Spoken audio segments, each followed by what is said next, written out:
Camarades d'Afrique, je ne sais pas qu'est-ce qui se passe au niveau de la CEDEAO. On leur dit d'aller négocier au Niger. En bagon, ils ont mis sur le Niger. Ils n'ont qu'à l'enlever. Prêt, arrivé à Abuja, ils sont prêts. La délégation est prête à prendre l'avion. Et puis, à la dernière minute, ils appellent, ils disent non, leur avion est en panne. Frère, même Baka qui quitte Sierra pour aller à Makoro là. Non, les Baka là, les Badjans là, c'est pas comme ça. Vous êtes dans l'aéroport. Montez dans l'avion par là à Niamey. Vous dites que votre avion a fait panne. C'est quoi tout ça?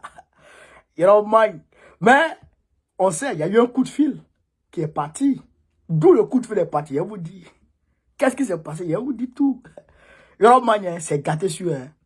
C'est gâté sur eux. Et il y a trop de choses que je vais vous expliquer aujourd'hui, chers camarades. Mais je voudrais vous emmener à écouter déjà la version des faits de la bouche du Premier ministre du Niger. Écoutez déjà, écoutez. Nous aurions voulu vous voir assister aux négociations avec la CEDEAO. Malheureusement, comme vous pouvez le constater, une bonne partie de l'équipe qui est censée venir assister aux négociations prévues n'est pas présente. Comme vous le savez, le 8 janvier dernier, nous avons adressé un courrier pour suggérer que ces négociations se tiennent plutôt le 25, puisque initialement nous avons précisé qu'il fallait qu'elles se tiennent le 10 janvier. En raison d'un certain nombre d'impératifs, nous avions été amenés à demander de repousser au 25, mais ces impératifs ont été réglés entre-temps et d'accord parti, nous avons retenu le principe de tenir quand même la date du 10. Nos interlocuteurs ont plutôt souhaité avoir 2 jours de plus parce que c'était serré à partir du 8. Nous avons maintenu le 12. Donc nous étions dans l'attente de leur présence le 12 ici, janvier, lorsque nous avons constaté que ça n'a pas été possible pour eux de se déplacer à Niamey. Tant qu'à faire, la date du 25, c'est-à-dire aujourd'hui, a été retenue et les deux parties se sont entendues pour que nous puissions nous retrouver et discuter de tout ce qui doit nous permettre d'aboutir à la levée des sanctions contre notre pays. Malheureusement, aujourd'hui encore, en dehors du Togo, qui a accepté de faire le déplacement, la CEDEAO, malheureusement, n'est pas arrivée.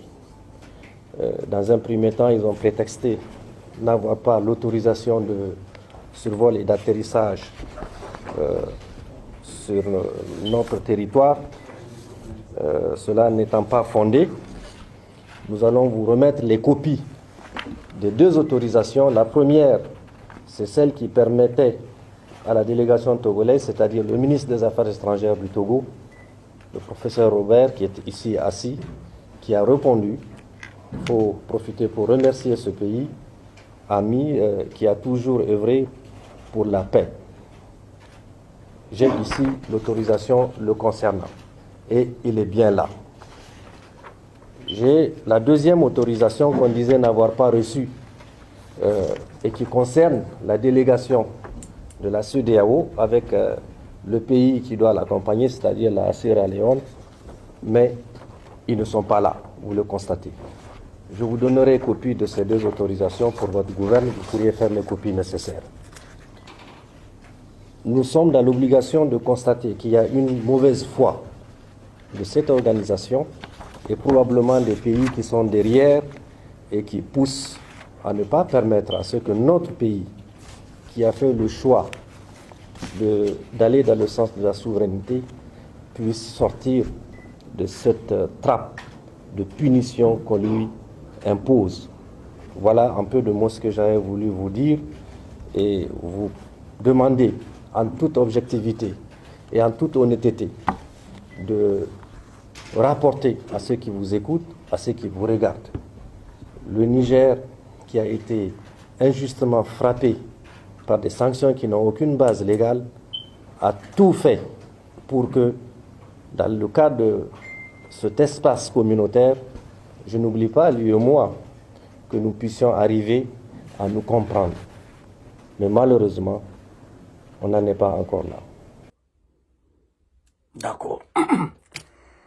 Camarades, vous avez compris? Vous avez écouté?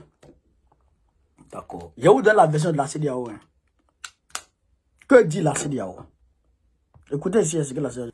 Dans le cadre de la mission de négociation confiée à la task force présidentielle par la conférence des chefs d'État et de gouvernement de la CEDEAO, en accord avec les autorités nigériennes, une mission ministérielle devrait séjourner à Niamey le 25 janvier 2024. Autant pour moi. La délégation de la communauté a passé toute la journée de jeudi à l'aéroport d'Abuja, prête à se rendre à Niamey.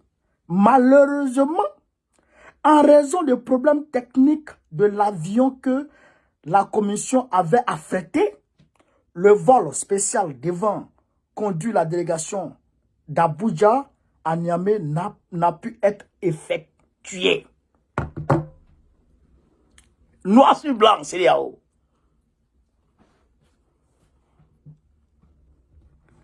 C'est là-haut dit qu'il y a eu problème dans l'avion.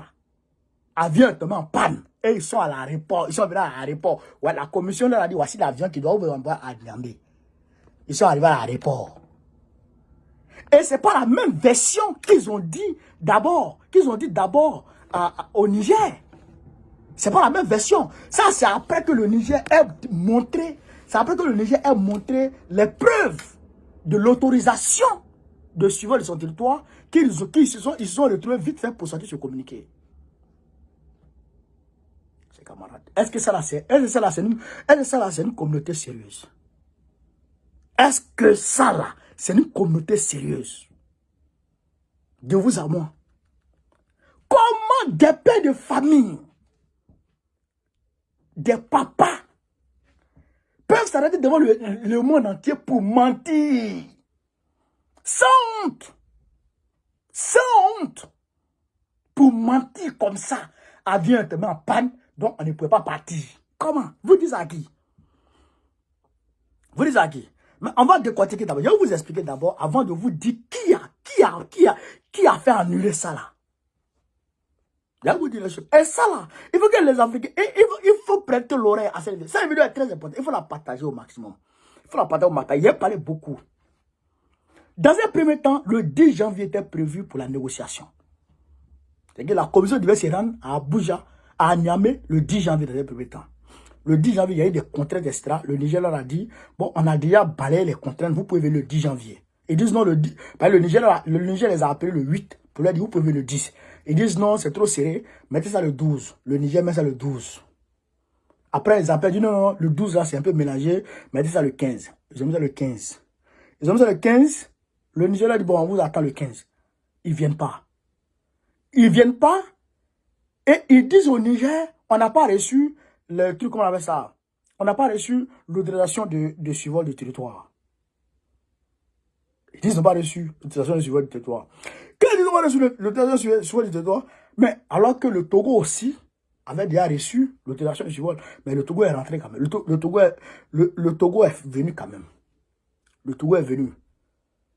Le Togo a été représenté par son ministre des Affaires étrangères. Le Togo a été représenté. Mais quand le Togo est représenté, eux ils disent qu'ils n'ont pas eu l'autorisation de survol. Voilà, maintenant le Premier ministre sort l'autorisation de survol pour montrer à tout le monde. Après cette comment on appelle ça, cette conférence de presse, ils sortent ce communiqué pour dire non, c'est un avion qui est tombé en panne. Mais qu'est-ce qui s'est passé en réalité? Draman Ouattara est venu en France. Draman Ouattara est venu en France. Macron a demandé à Draman Ouattara de faire pression. Macron plus Draman Ouattara fait pression sur la CEDEAO pour les empêcher d'aller là-bas.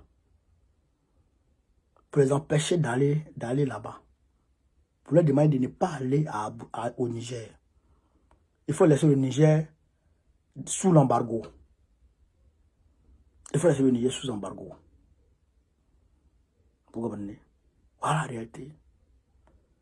Pour ne pas que le Niger puisse, frère, s'en sortir. Mais ça, il faut que les gens comprennent quelque chose. Il faut que les gens comprennent quelque chose. Tant que le Niger n'aura pas quitté l'UEMOA, l'AES, tant que l'AES n'a pas créé sa monnaie là, c'est pas bon. Il faut que l'AES crée sa monnaie dès maintenant. C'est pourquoi le coup d'État, les trajets de coup d'État se multiplient au niveau d'Ibrahim Traoré. Les trajets de coup d'État se multiplient ici et là. C'est pour les empêcher d'évoluer. Les empêcher d'évoluer. Mais les vieux papas comme ça, ils viennent mentir, mais ils n'ont pas honte. À cause de quoi? À cause des miettes qu'on leur donne. Mais miettes là, c'est parce que c'est en franc CFA que les gens arrivent à décaisser l'argent comme ça. Mais si c'est en Sahel, la monnaie, si c'est en monnaie Sahel, ils vont pas pouvoir décaisser. Ben, ils seront obligés de prendre euros pour acheter le Sahel avant de verser l'argent. Voilà la réalité. Voilà la réalité. Donc, chers camarades d'Afrique, il faut que le Niger, le Burkina Faso, le Mali créent leur communauté à part. Il faut qu'on crée notre communauté à part. Qu'on laisse la filière comme ça. Le Niger, le Mali, le Burkina Faso, le Togo, la Guinée, ils n'ont qu'à créer leur communauté. Voilà. Les autres là vont les rejoindre un peu. Voilà. C'est ça la vérité. Donc, chers camarades d'Afrique, voilà ce que je voulais vous dire dans cette vidéo. Partagez-la partout à travers le monde entier. Vive l'Afrique libre. Vive le panafricanisme. Vive tous les peuples africains. Bravo, président, pour le mois de 2027, Inch'Allah. Partagez la vidéo.